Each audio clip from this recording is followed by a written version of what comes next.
Planeta de Sete Além. Ó, vocês que não aguentam mais relato de Sete Além, aguenta a ponta aí que eu vou contar. Olá, Ana, sou eu de novo. Bom, meu nome é Fulana, sou do Paraná. Esse é mais um dos relatos de coisas que desaparecem do nada. Bom, antes de eu me casar, meu namoro com o meu marido era à distância e eu morava em uma fazenda, só que por ser muito afastada da cidade, não chegava a torre de internet. Então eu tinha que ir na casa da minha avó, que era uns 200 metros da minha casa, para usar a internet de dados. Eu já contei esse relato, ou eu li só.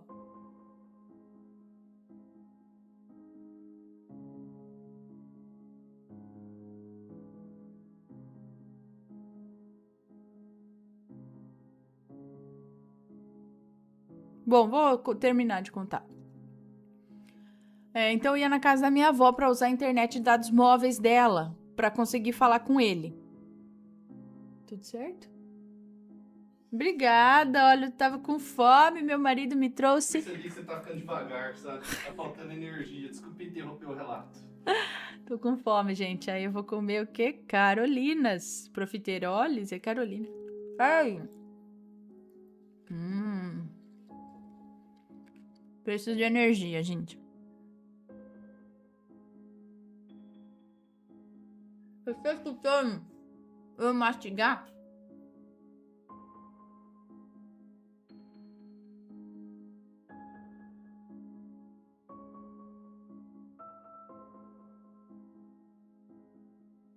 Pai, o que a garrafa de água do meu pai tá aqui? Pai, você esqueceu a garrafa de água aqui? Que vai dormir, ele vai dormir com a garrafa do lado? Quem quiser me dar Tupperware, eu aceito, viu? Adoro Tupperware. Bom.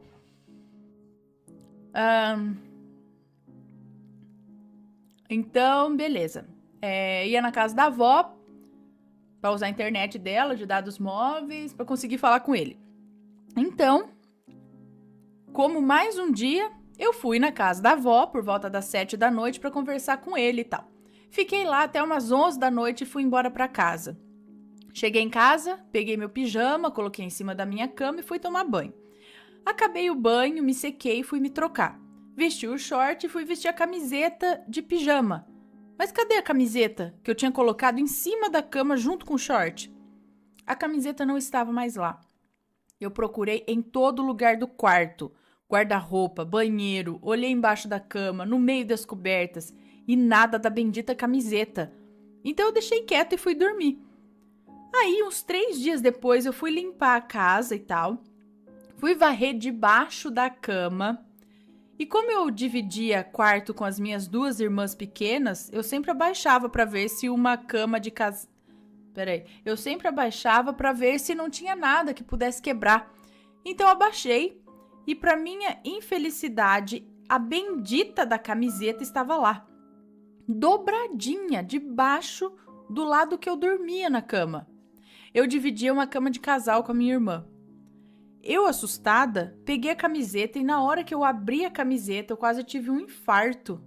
Na camiseta, que era rosa bebê, estava escrito de vermelho a palavra você. Mas a letra era muito diferente e o cheiro que estava na camiseta era insuportável. Era um cheiro forte, eu não sei explicar, só sei que era terrível. Então, assustada, peguei a camiseta, enfiei dentro da churrasqueira, joguei gasolina e toquei fogo. E quem disse que aquela bexiga pegou fogo? Eu fiquei morrendo de medo e joguei aquela camiseta no meio do mato. Aí contei pra minha mãe o que tinha acontecido e ela pediu pra ver a camiseta. E fui mostrar pra ela lá no mato. Mas quem disse que eu achei a camiseta? Aquela coisa já não tava no lugar que eu tinha jogado. Ó, eu só sei que eu nunca mais vi aquela camiseta. E nem fiquei procurando também. Gente. Olha, só que mais uma coisa, apareceu debaixo da cama. Tudo que some, um monte de coisa que some, aparece embaixo da cama. Então fica a dica, se alguma coisa sumiu, dá uma procurada embaixo da cama. Hoje, procura amanhã de novo, depois. Mas escrito, você? Isso, ela falou que a camiseta do pijama sumiu. Porque tem 2 camisetas de 2 pijamas da Penélope que nunca mais vi. Não sei mais onde procurar. E sabe, não sei. A máquina de lavar engole, ou foi enfiado aonde? Eu já tirei todas as roupas da cômoda dela pra dobrar, reguardar, pra doar. Essas 2 camisetas, uma sumiu logo de início, que ela ganhou o pijaminha. Ela usou o quê? Umas 3 vezes o pijama e depois nunca mais achei. O short tá lá, os 2 shortinhos estão lá. Mas 2 camisetas de pijama, eu vou dar uma procurada embaixo da cama, quem sabe? Olha, se eu achar essas camisetas embaixo da cama, eu vou ficar assustada. Aí eu venho contar pra vocês. Espera, deixa eu comer mais uma Carolina, vocês estão servidos?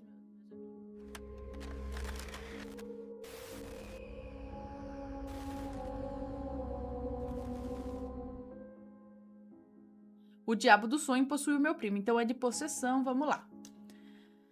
Olá, Ana, sou a mesma pessoa do relato Um OVNI nos acompanhou. E dessa vez estou mandando um relato longo que pode servir para um relato principal. Pois é.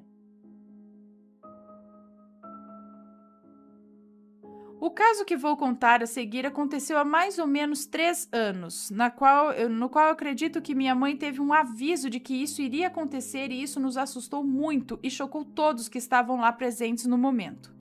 Uma vez minha mãe sonhou que aqui em casa estava tudo quebrado, copo espalhado pelo chão da cozinha, talher para todo canto e mesa virada, TV no chão, etc.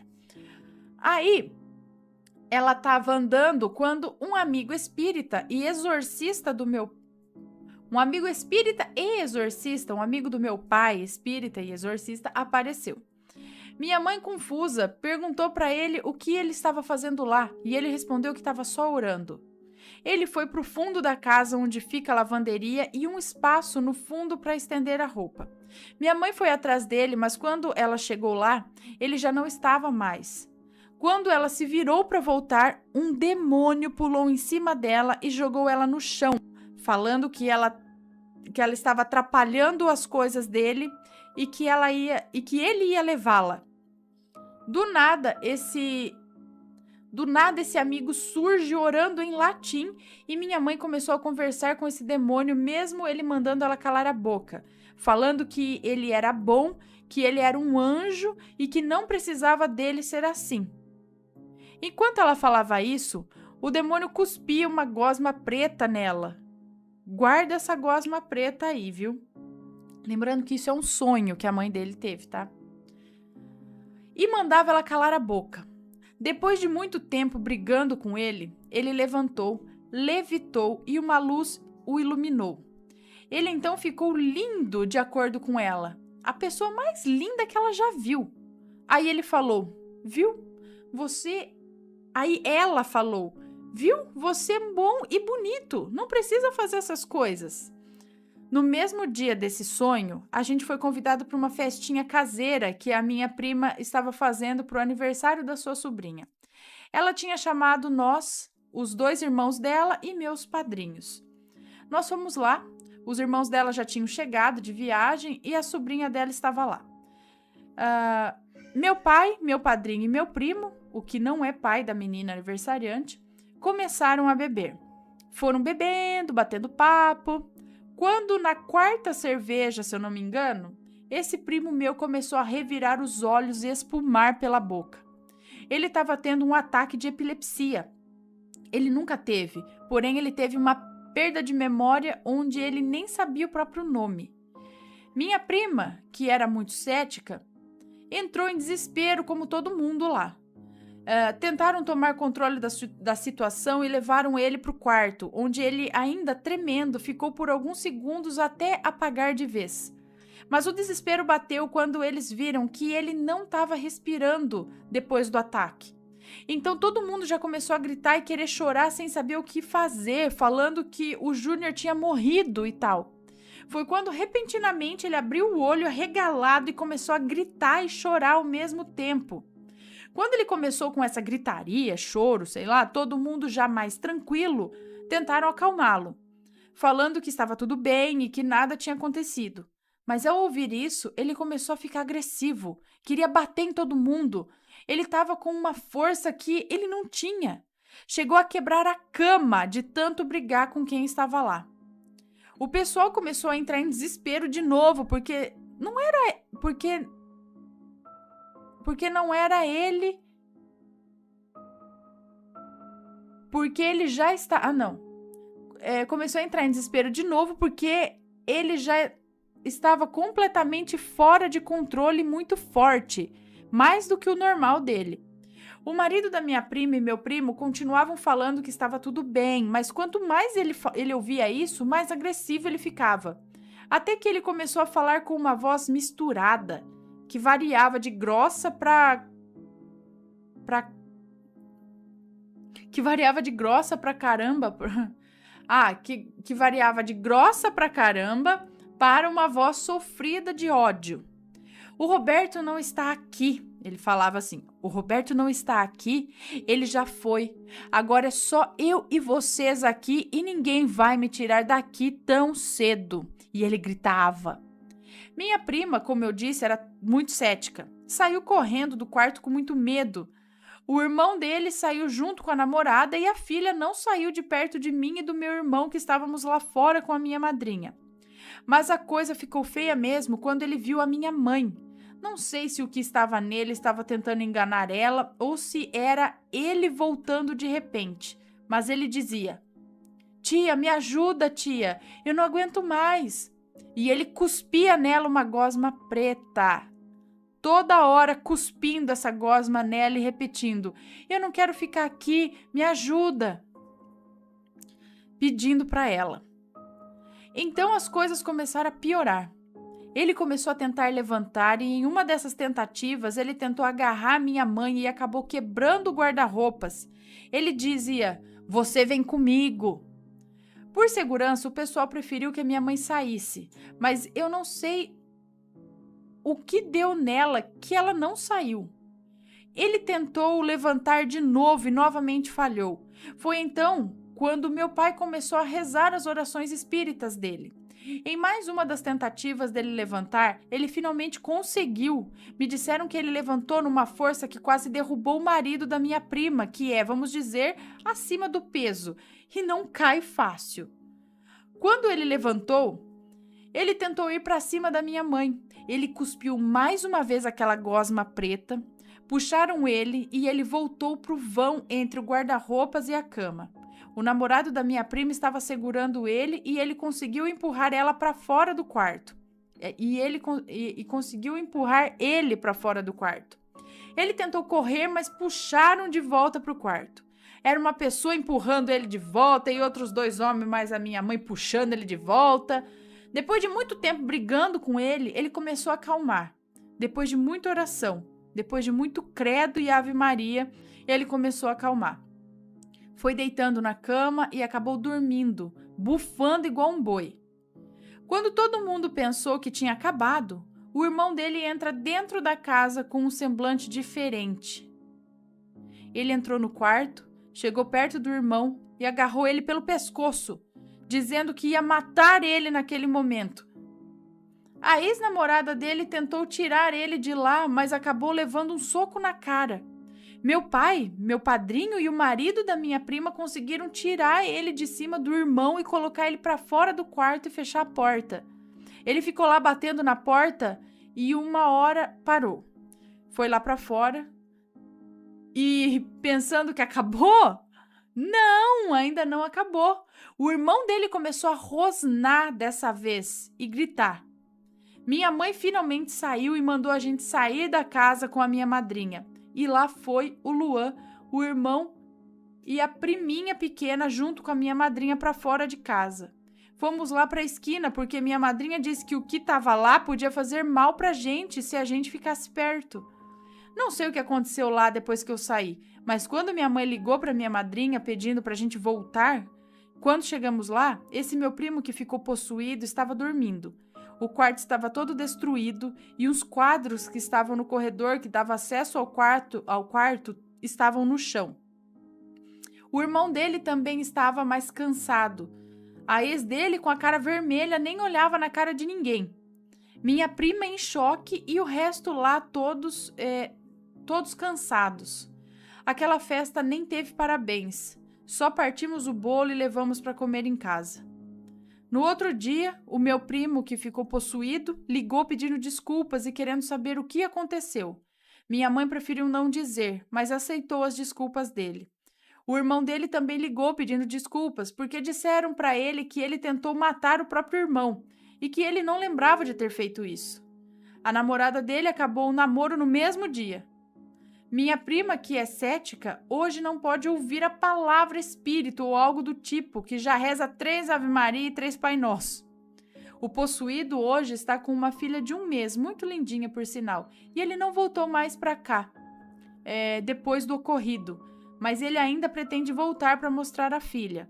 Esperamos que minha mãe não sonhe com nada mais desse tipo de novo, não é mesmo?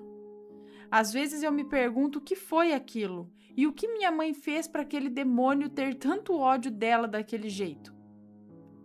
Obrigada, Ana, por ler meu relato. Beijos para você, para o Matheus, para os bebês e para os animaizinhos, principalmente para o Rabinho. Em breve mandarei mais relatos. Minha família é toda ligada ao mundo sobrenatural e coisas sobrenaturais são comuns no nosso meio. Ei, parece que o bicho que possuiu o cara depois foi possuído. Ele passava de uma pessoa para outra.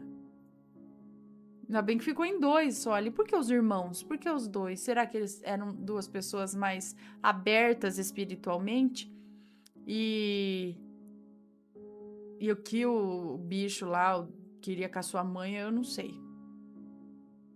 Às vezes por ela ter uma fé bem forte, não sei. Mas que doido, não?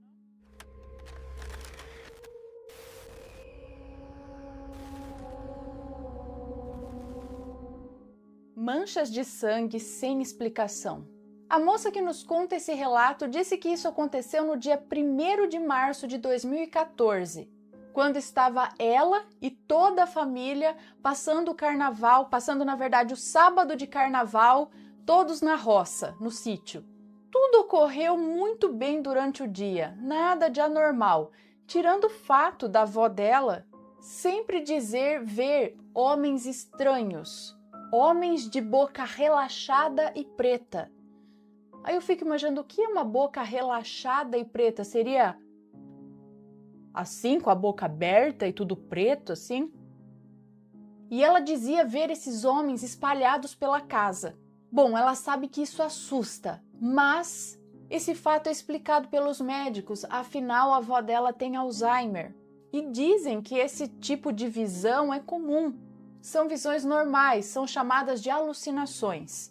Mas a moça que nos conta esse relato diz que não sabe se é o pavor que ela tem dessas coisas ou o pavor que a avó dela fica quando conta sobre essas coisas, mas ela diz que às vezes ela quase que acaba acreditando nessas visões da avó. Bom, acontece que a avó dela não podia ficar mais nem 1 minuto sozinha, nem para dormir, porque ela tinha muita dificuldade para se locomover e também muito medo dessas aparições, dessas visões que ela tinha. Sendo assim, a mãe da moça que nos conta esse relato dormiu com a avó dela no mesmo quarto, em camas separadas, com 2 camas de solteiro, fazendo companhia para a avó da moça que nos conta esse relato. Só que ao amanhecer do domingo de carnaval, ela, a moça que nos conta esse relato, acordou assustada com os gritos da mãe dela, também assustada, dizendo que a cama estava toda suja de sangue. A cama em que ela dormia, havia sangue espalhado por toda a cama. Todo mundo se levantou para ver o que estava acontecendo e realmente era sangue ali na cama. Sangue vivo e ainda fresco. Espalhado ali pelo lençol, espalhado pelo edredom, encharcando ainda um pedaço do colchão. Todo mundo ficou muito assustado, aí todo mundo começou a procurar por feridas no corpo da mãe dela, mas não encontrava nada. Então eles perceberam que a maior quantidade de sangue, onde estava mais marcado de sangue, era no colchão, na altura do quadril da mãe da moça que nos conta esse relato. Mas continuaram preocupados e sem entender porque a mãe dela já fazia 10 anos que tinha retirado o útero. Sendo assim, ela não poderia mais menstruar. E não era dali que estava vindo aquele sangue também. E eles ficaram com medo de ter alguma coisa errada com ela. Só que as roupas da mãe dela estavam completamente limpas. Nem calcinha, nem camisola, nem pijama, nada dela, não tinha uma gota de sangue. O sangue era só na cama e no chão. No chão havia gotas espessas de sangue que começavam na beirada da cama e seguiam pelo quarto até a porta. E depois da porta não havia mais nenhum rastro. Aí eles pensaram na possibilidade da mãe deles ter esmagado algum bicho durante o sono, talvez um morcego ou até um rato. Só que as roupas dela estavam limpinhas, não tinha uma gota de sangue. Se ela tivesse esmagado alguma coisa, a roupa dela também estaria suja. Mas não. E outra, pela forma que aquelas gotas estavam espirradas no chão, o que quer que tenha sido sangrado ali era de estatura média para alta, porque aquilo pingou no chão de uma certa altura. Não um rato ou alguma coisa que se arrastou no chão com sangue. Algo pequeno. Era a gota que vinha de cima. Bom, todo mundo procurou por uma explicação lógica e ninguém encontrou nada. E até hoje isso continua um mistério, mas ela não consegue parar de pensar que isso tem alguma relação com aquelas visões da avó dela. Afinal, as visões da avó estavam bem aguçadas durante o sábado inteiro. E se realmente tivesse sido um bicho qualquer, o bicho não ia conseguir sair andando de lá, pois havia muito sangue no colchão. O bicho teria morrido. E o fato da roupa da mãe dele estar totalmente limpa? E as gotas de sangue que pararam repentinamente na porta do quarto? Ela diz aqui que realmente queria muito saber o que aconteceu.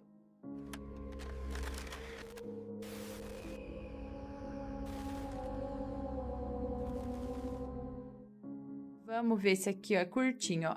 Minha infância conturbada. Não sei se é moça ou moço, vamos ver. Olá, Ana, tudo bem? Espero que sim. Pode me chamar pelo meu pseudônimo. Olha que chique. Ama. Sou uma pessoa transneutre. Transneutre não binária. Eu sou médium desde os meus 3 anos de idade. Sou um adulto índigo. Sou agnóstico, deísta e pagão. E sempre fui muito precoce. Sempre sofri bullying por ser extremamente diferente das outras crianças da minha idade.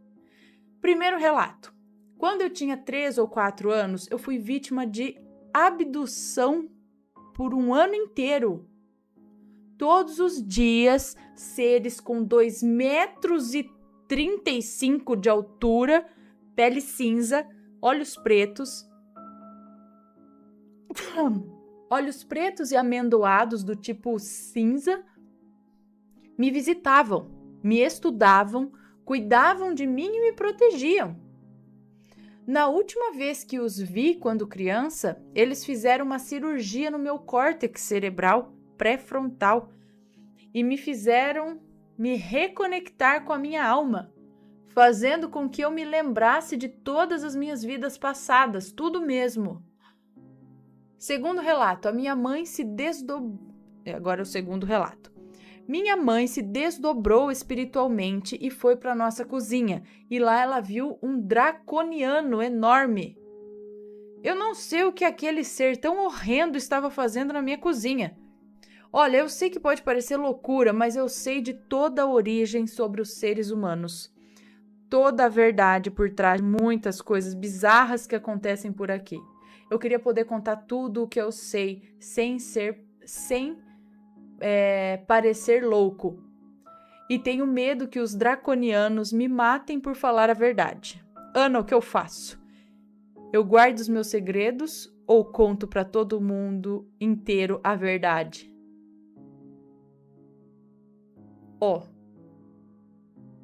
Se tiver ameaça de morte no meio, é melhor ficar quieto. Melhor não contar nada. Agora, se é tipo daquele, eu não tenho medo de morrer. Se eu preciso contar a verdade, nem que eu morra pra isso. Então, mas agora eu também tenho medo de contar. Eu vou falar nada aqui não, depois que vem pra cima de mim. Sei não, que verdade que é.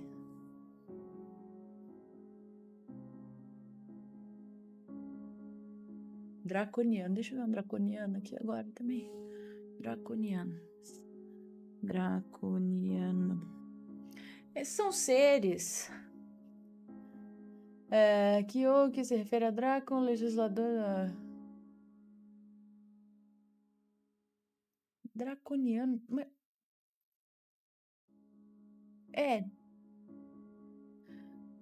Isso. Eu falando comigo mesmo aqui. É o que? É um ser tipo um reptiliano, é?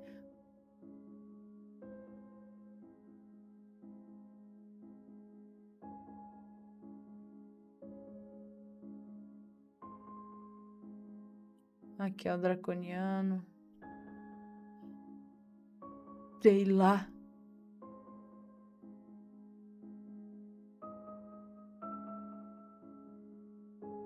Tô vendo agora os draconianos aqui.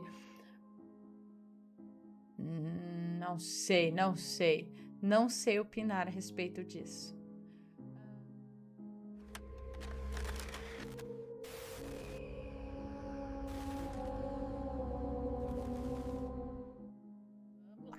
Vamos lá.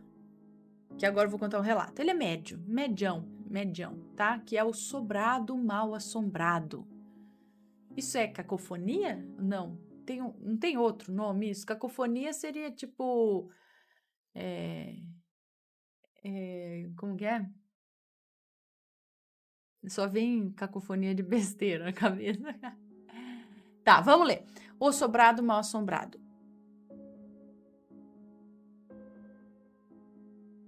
Olá, Ana. Este é o segundo relato que eu mando para vocês. Meu nome é Fulana e vou contar um relato que aconteceu com os meus avós e tias no antigo sobrado em que viviam. O relato não contém nomes, mas se ao longo dele precisar de um para o melhor entendimento de vocês, os nomes estarão trocados. Obrigada. Meus avós se casaram muito jovens e não possuíam casa.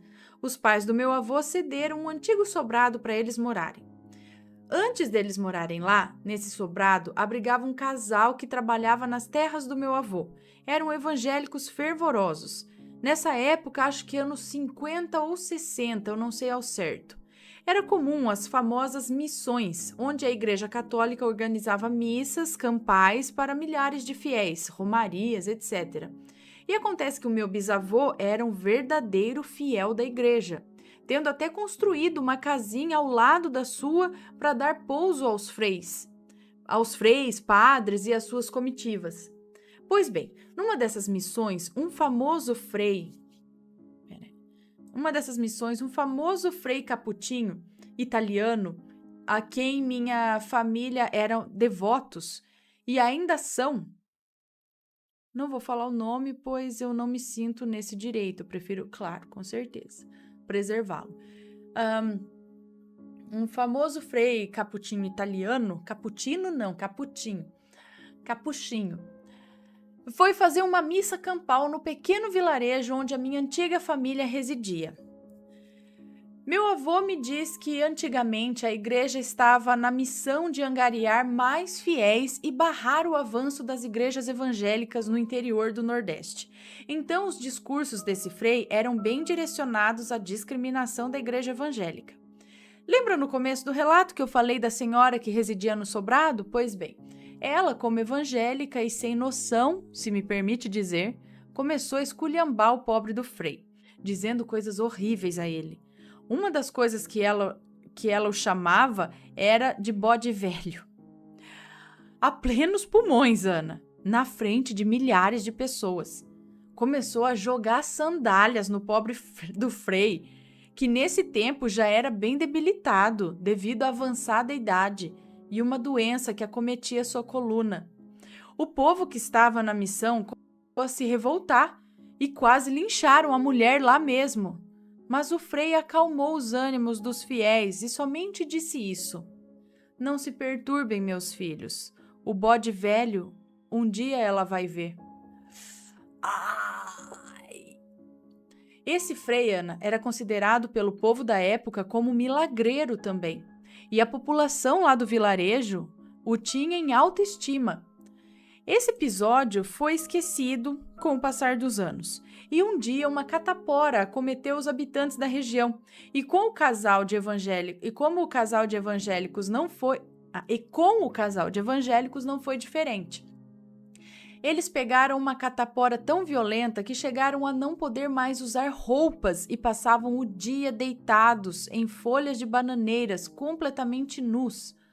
Como não possuíam filhos, eram só os dois naquele sobrado, diziam que parecia que pegavam fogo de dentro para fora do corpo. Viviam chorando e gritando de dia e de noite. A mulher foi a primeira a sucumbir à doença. Disseram que ela gritava tanto nos últimos momentos de vida que nos últimos minutos os seus gritos, na verdade, pareciam berros, Ana. Isso mesmo. A mulher berrava igual a um bode. Todos no pequeno vilarejo ficaram horrorizados e assombrados com a cena, pois acabou chamando a atenção de todos que lá moravam. Seu marido sucumbiu dias depois. Como o imóvel era do meu bisavô, depois da morte do casal, ele desocupou o sobrado e, quando entraram, ao lado da escura escada de madeira que dava acesso ao andar de cima, estavam desenhados vários símbolos estranhos. Pernas, braços e cabeças mutilados. Um horror, Ana. Acreditem que ainda hoje esses desenhos estão lá. Ninguém mais mora naquele pequeno edifício. Eu gostaria muito de ir lá tirar uma foto do local, mas confesso que eu tenho muito medo. Anos depois, os meus avós se mudaram para lá, tiveram seus filhos, 4 meninas e 2 meninos, e eventos sobrenaturais eram rotineiros para eles, inclusive para as crianças. Um dia, meus avós dormiram no quarto principal e a minha avó acordou com um barulho ensurdecedor de algo rolando pelo piso de madeira. Ela imaginou que poderia ser um gato ou, sei lá, um cachorro, mas ela achou isso muito estranho. Começou a sacudir meu avô para que ele fosse verificar as crianças e tal, só que meu avô não acordava. Ela sacudia ele e nada. Ele estava ferrado no sono. Então, nesse meio tempo, ela se sentou na cama e olhou para o chão. E se arrepende até hoje de ter feito isso. Ela diz que viu uma massa preta enorme, mais escura do que o escuro do quarto, rolando pelo chão lentamente.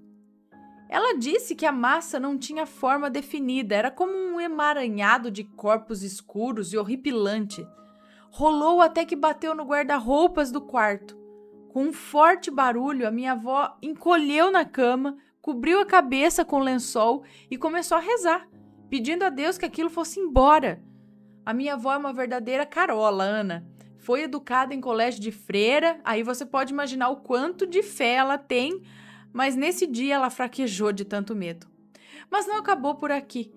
Quando ela não escutou mais nenhum barulho, imaginou que aquela coisa tinha ido embora. Lê do engano. Ela começou a baixar o lençol e ficou espiando o quarto por uma fresta do lençol.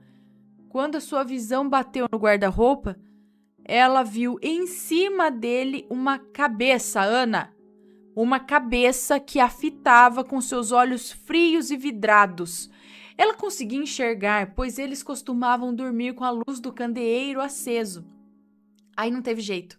Ela deu um berro daqueles e se jogou no meu avô, que finalmente acordou, assustado e desorientado. Quando ela se acalmou, relatou ao marido o que aconteceu, mas graças a Deus a coisa não estava mais no quarto. Mas ela diz até hoje que foi a noite mais longa de sua vida. Meu avô acreditou nela, pois esse não seria o primeiro episódio sobrenatural que ocorreu lá, mas com certeza foi um dos mais traumáticos. As minhas tias tinham por volta de 8 e 9 anos na época e certa tarde estavam brincando no quarto junto com uma amiguinha vizinha da mesma idade. Brincavam de casinha e durante a brincadeira, uma de minhas tias colocava as outras na cama para dormir de mentirinha. Ela fingia que era a mãe delas e tal. Aí a minha tia disse: "Vamos dormir, crianças, que amanhã cedo vamos para a escola." As meninas se deitaram, se cobriram dos pés à cabeça e a minha outra tia se deitou logo em seguida. Quando a menina amiga delas começou a dizer: "Zinha, para com isso, para de me alisar por cima do lençol. Sua mão tá pesada na minha cabeça." Aí a minha tia disse: deixa de conversa, Cissa, e vai dormir, que eu já tô deitada." De repente, a minha outra tia diz: "Ai, Zinha, para de tentar me derrubar da cama." E a minha tia ficou sem entender e disse: "Ei, eu tô deitada. Eu tô deitada aqui, meninas. Eu não tô fazendo nada com vocês." Quando a Ceissa deu um grito enorme e saiu em disparada pelo quarto. Assustadas, as meninas foram atrás dela e perguntaram o que houve. E ela disse que quando a Zinha acabou de falar, uma mão enorme e negra passou por cima do lençol dela na altura da cabeça. Ela disse que deu para ver, pois o lençol era fininho. Muito assustadas, elas correram para minha avó e contaram o ocorrido, da mão e do empurrão que a minha tia levou na cama. Assustada, mas tentando não transparecer nervosismo, a minha avó as acalmou e disse que foi impressão delas. Mas elas me disseram anos depois que nunca mais brincaram de casinha naquele quarto. Muitos anos depois, uma prima nossa que desdenhava de quem dizia que o sobrado era assombrado, foi dormir sozinha lá, pois como ela estava a passeio, resolveu pousar lá para, segundo ela, não incomodar os meus avós na casa grande. Ela disse que durante a noite ela acordou e viu uma perna enorme e também cabeluda em meio aos lençóis. Deu um pulo da cama e correu para a casa do meu avô aos berros. Meu avô chamou os vizinhos e foram todos dar uma revista na casa. Não encontraram nada e chegaram à conclusão que aquilo foi um dos casos de assombração daquele lugar. Bom, Ana, é isso. Resumi os fatos que ocorreram lá, porque senão o relato ia ficar enorme. Um beijo especial para você. Tenho uma admiração, é isso, enorme pelo canal e sempre recomendo para as outras pessoas. Muito obrigada, um beijo para você. Ai, gente, então, mais uma vez, né, o respeito às religiões, né? Tem um que é aqui, para que ir lá e jogar o chinelo e gritar e xingar o do outro que já era idoso também. E aí ele foi lá, né, rogou a praguinha na mulher, nos dois, né? Quem fala o que quer, ouve o que não quer. Ai, ai.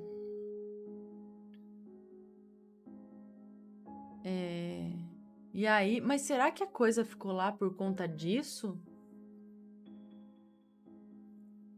Ai, ai. E essas coisas desenhadas na parede do sobrado?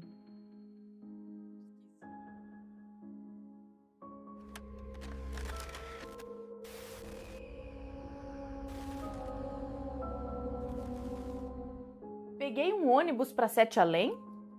A moça que nos conta esse relato tem 24 anos, mas, na verdade, quem conta esse relato é a avó dela, Dona Elisa, de 83 anos. Dona Elisa é uma típica senhorinha que viveu e cresceu no sítio. Hoje ela mora na cidade. Mas ela sempre conta aí para os netos muitas histórias que se passaram no sítio, inclusive de lobisomens e coisas desse tipo. Mas ela diz que o mais incrível é por conta da idade dela, 83 anos, ela ainda conta tudo do mesmo jeitinho, sem mudar uma vírgula. E ela acha isso muito interessante. Então agora que vai o relato da avó.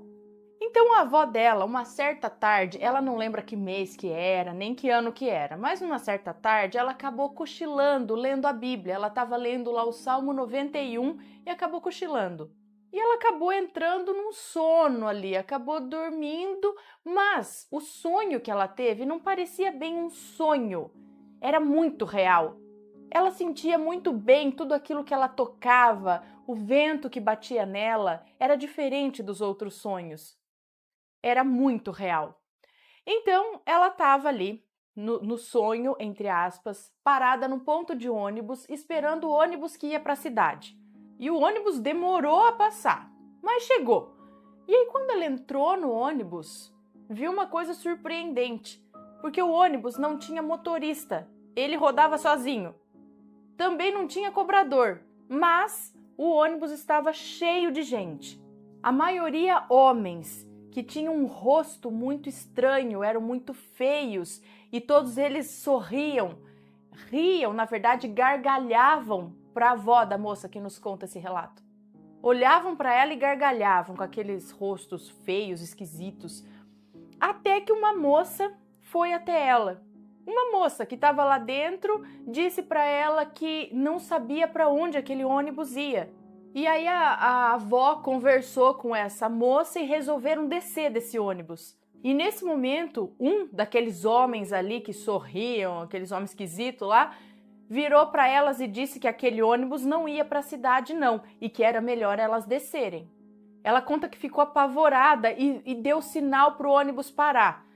E aí, assim que ela desceu do ônibus, o telefone da casa dela tocou. Na mesma hora que ela desceu do ônibus, o telefone tocou, ela acordou e correu atender o telefone. E quando atendeu, era uma moça no telefone. E a moça simplesmente perguntou se ela poderia ler um salmo da Bíblia para ela. Ela disse que sim. E disse que ela ainda estava suada, assim, e meio que desesperada por conta do sonho. E aí a moça leu para ela um salmo, que ela não se lembra qual. Ela simplesmente leu o salmo e disse que no dia seguinte ela ligaria de novo para ler mais salmos para ela. Porém, nunca mais ligou. Ela conta que essa moça no telefone não pediu nada, não falou nada além disso. Ela só quis ler um salmo para ela e desligou. Mas para a avó da moça que nos conta esse relato, essa moça era um anjo que arranjou alguma forma de tirá-la daquela situação, de tirá-la daquele ônibus. Ela acredita que se não fosse aquela moça, aquele ônibus não pararia e vá saber para onde que ela ia, onde ela ia parar com esse ônibus. E por fim, a moça que nos conta o relato diz que acredita que esse ônibus talvez estivesse indo para Sete Além, mas essa moça salvou a avó dela de ir para lá.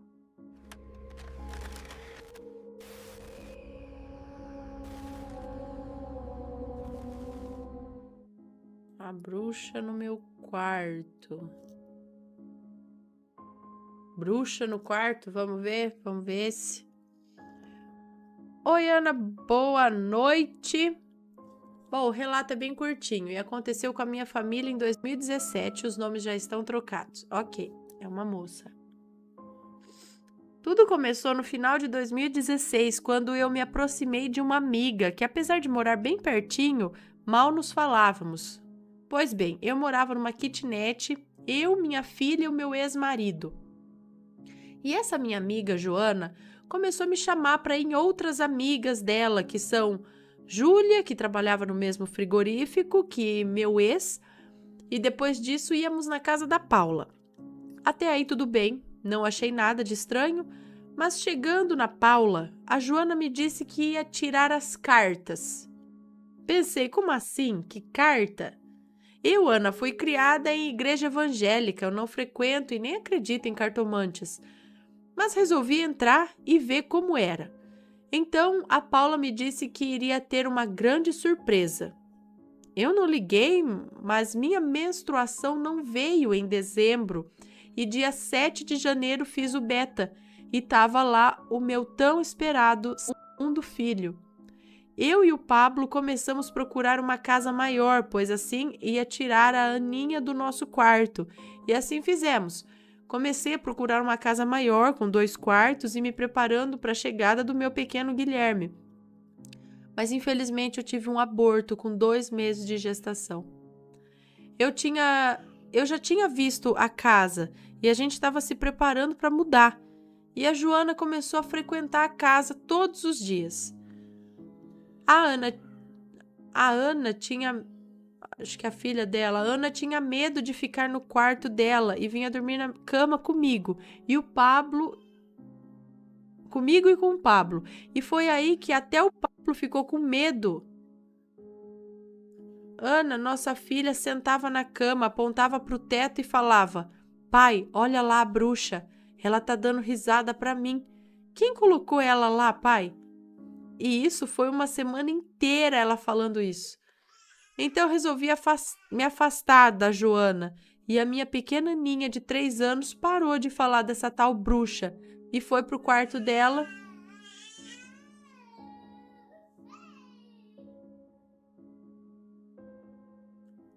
e dormi até de luz apagada, sozinha e com a porta fechada.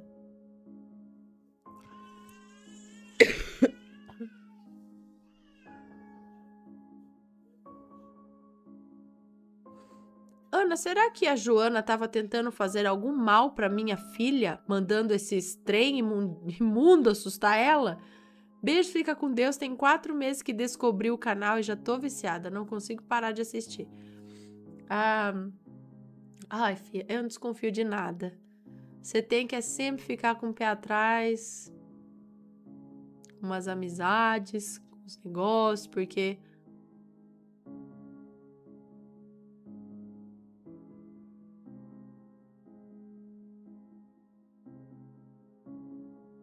Não sei. Pode ser, né? Frequentar muito, né? Muito, aí cuidado.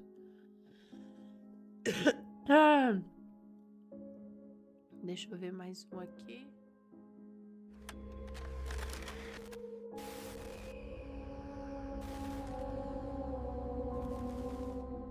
A irmã da minha avó atendeu à morte? O moço que nos conta esse relato diz que a avó paterna dele tinha 6 irmãos, sendo uma mulher mais velha e em seguida 4 homens, a avó dele e a irmã mais nova. E diz que eles todos moravam no sítio, assim, bem no meio do nada. E diz que apesar de ser na região da cidade dele, Rio Claro, naquela época a cidade era bem pequena. Então realmente o sítio era distante de qualquer centro e não havia vizinhos próximos, já que eram casas distribuídas bem distantes umas das outras. Diz que o local, inclusive, existe até hoje e ainda é uma grande área rural, com plantações de cana, estrada de terra. Certo dia, em meados da década de 30 ou 40, ele diz que provavelmente foi final de 1930 ou início de 1940, foi ainda antes da avó dele nascer. E aconteceu uma coisa bem estranha com a irmã mais velha dela, Alice.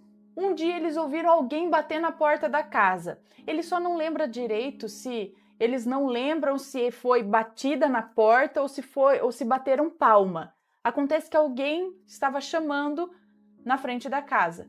Na época, a Alice tinha 8 anos de idade e correu para atender a porta. E assim que ela chegou lá, todo mundo ouviu ela dar um grito e voltar correndo. Voltou correndo para dentro de casa. Quando ela chegou perto dos pais dela, ela estava muito assustada e estava chorando muito. E todo mundo perguntou o que tinha acontecido, quem é que estava na porta. Mas ela só disse que tinha visto algo muito feio. Ela não descreveu nada, ela só disse isso. E a partir daquele dia, a Alice começou a adoecer muito rápido. Foi ficando cada dia pior, até que 1 semana depois ela faleceu. Por conta da época, os pais da avó dele eram bem simples e provavelmente não deram muita bola para o susto que ela levou na porta da casa. E por isso não investigaram o que realmente havia acontecido. Inclusive, não se sabe exatamente qual a doença que ela teve ou a causa da morte. Não ficou conclusivo. Ela apenas adoeceu e faleceu. A parte mais intrigante de tudo é que, como ele havia dito, eles não tinham vizinhos. Então eles sabiam que não era uma pessoa ali na porta. Até porque, depois do susto dela, não havia mais ninguém ali fora. Então nunca ninguém saberá o que ela realmente viu ali.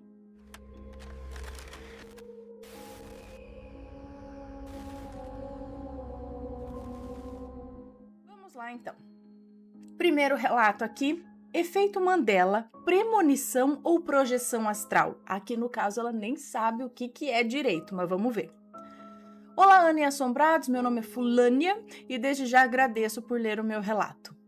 Não terá nomes e se tiver já estarão trocados.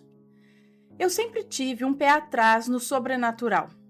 Ou pelo menos tinha, até os meus 16 ou 17 anos, que daí foi de corpo inteiro e sem eu entender o porquê. Então tenho muitas histórias para contar que dariam um livro, mas hoje vou contar o que aconteceu comigo quando eu tinha uns 3 ou 4 anos. Eu tenho até relato de Maledite que virou meu anjo da guarda, mas isso é para outro dia. Isso é interessante, uma Maledite que virou anjo da guarda, essa é nova para mim. Quero ouvir depois. Bom, chega de lenga-lenga, vamos pro relato que é curtinho. Mas é medinho. Era uma tarde e estávamos num ônibus voltando para casa. Eu de mãos dadas com o meu pai e com a minha mãe. Eu de mãos dadas com o meu pai e minha mãe logo atrás com a minha irmã, 2 anos mais nova, no colo. Estávamos em pé porque já iríamos descer. Então puxamos a cordinha que dá o sinal no ônibus, né? Antes era aquela cordinha, lembra, Ana? Lembra? A gente puxava a cordinha e dava o sinal pro ônibus parar. E sempre arrebentava, isso eu não lembro. Bom, e esperamos o ônibus parar. Estávamos atrás de algumas pessoas, ainda que acho que iam descer no mesmo ponto. E tinha um homem encostado com as costas na porta. Quando estávamos chegando no ponto, o motorista abriu a porta. Antes, os ônibus, assim como os trens e metrôs, podiam transitar com as portas abertas. O motorista abriu a porta, ainda estando em movimento, e não deu tempo do homem que estava encostado na porta sair.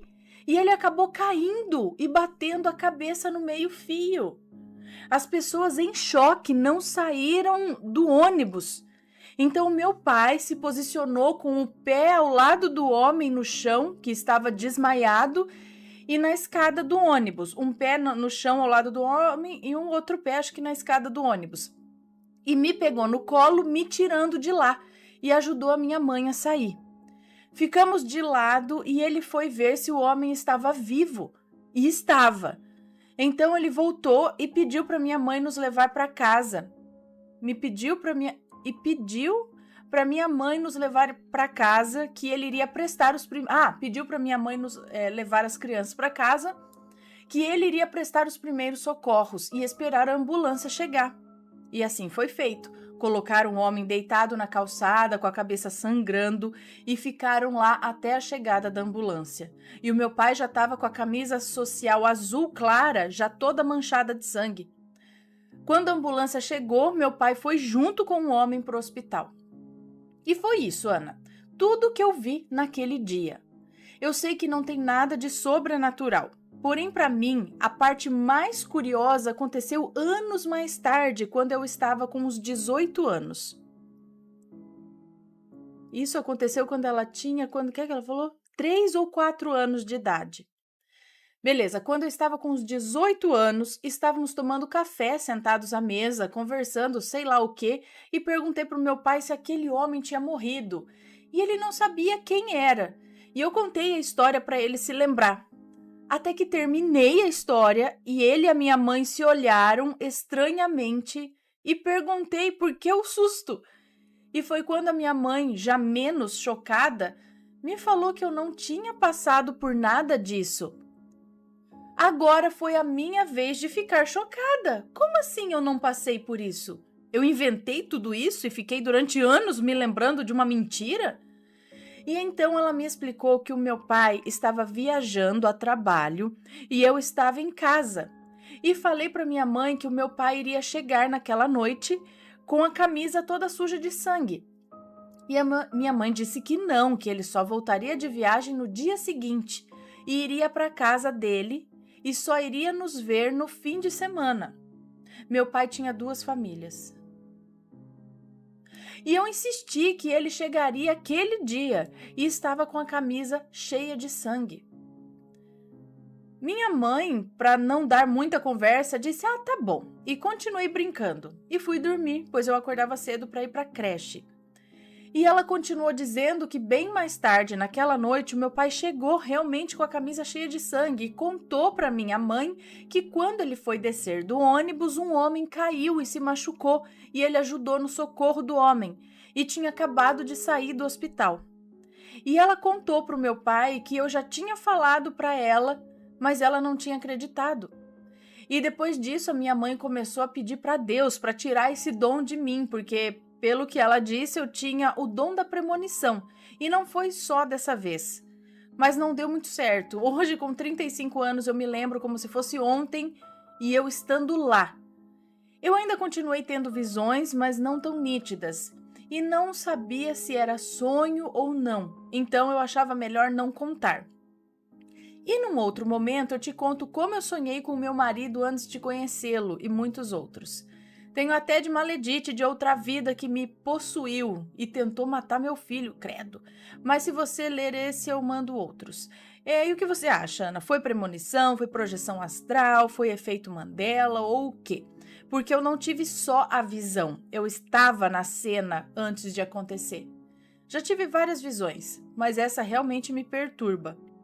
Beijos, muita luz e sucesso para você, pro Matheus, Dona Maria, que vejo no chat, e os bebês rampiros. E manda beijos pros meus filhos de 10 e 8 anos que ouvem os relatos e nem sentem medo e amam a musiquinha dos vídeos do Matheus. Beijos e até o próximo relato. Uma sugestão que eu acho que vai... tá. Vamos tentar. Bom, então, o que eu acho aqui é que esse caso não foi efeito Mandela. Algum lance de premonição mesmo, porque ou foi um lance muito rápido, só se o efeito Mandela ele traz o futuro. Não sei se, nem sempre, acho que não, é uma coisa que não aconteceu. Né? Como eu expliquei, é uma lembrança de algo que nunca aconteceu. No caso, aconteceu. Só que ela não estava lá, né? Isso realmente aconteceu, mas ela não estava lá. Então aí eu já não sei onde se encaixa isso, se é uma premonição, se ela realmente projetou e ela esteve lá durante o acontecimento e por isso ela pôde relatar. Às vezes até penso se ela não escutou o pai ou a mãe contando essa situação e a cabeça imaginou e aí com o tempo ela foi achando que ela estava lá por escutar a história. Não sei, cabecinha de criança de 3 ou 4 anos, mas há um histórico aqui de que ela realmente tem premonições. Então, aí nesse caso eu acho que foi mesmo uma visão que ela teve do futuro, só que ela estava no local na hora da visão, mas estava ela, a mãe, a irmã, isso que é esquisito. Será que ela teve uma visão do acontecimento naquela outra dimensão, ou quando acontece, sabe o filme Efeito Borboleta? A pessoa vive aquilo, aí de repente deu um problema e ela aí volta a viver, tipo uma segunda chance para viver as mesmas coisas, só que fica um resquício de memória do que já aconteceu, tipo déjà vu. Talvez isso tenha acontecido num primeiro momento, estando ela, a mãe e a irmã junto na situação. Só que alguma coisa aconteceu que isso teve que voltar. E no que isso voltou, agora a situação era diferente. Ela não estava mais lá. Só que ela tem a lembrança de que ela estava. Vocês estão entendendo? É meio confuso, né? Seria um efeito borboleta daí? Não seria efeito Mandela, seria um efeito borboleta. Oh, meu Deus, eu vou ficar louca.